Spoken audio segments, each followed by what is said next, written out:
Nawag. Kung kilala niyo po si Father Dave Concepcion, isa pa siya sa mga known na pare right now at kabila ang kanyang invitation. At nakwento niyo po sa akin niya, isa daw po may isang kaibigan na sabi sa kanyang father, namatay isang kaibigan natin, hindi naman na nakapag-isa.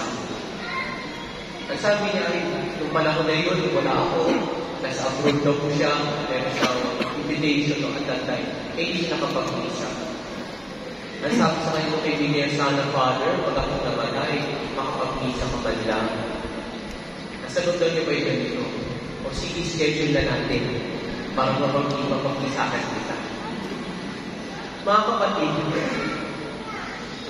alam natin, hindi lahat pwedeng mapagtalunan. In fact, kahit gaanong ganda o gaano, meron tataliwas ng sandaan. Kasi may variable, meron isang bagay na pwede magbabago ng sandaan. At sino po yung tayo? Pwede tayo magbago ng gusto. Yung mga kasama natin pwede magbago ng direksyon. Yung pamilya natin, kasi yung mga pwede din sila makapag-influence sa pagbabago ng plano.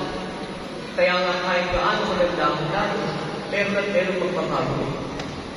There's no such thing as a perfect plan. In fact, naalala ko po nung ako po yung nasa college, nag-1 year po ako sa UST, sa pharmacy.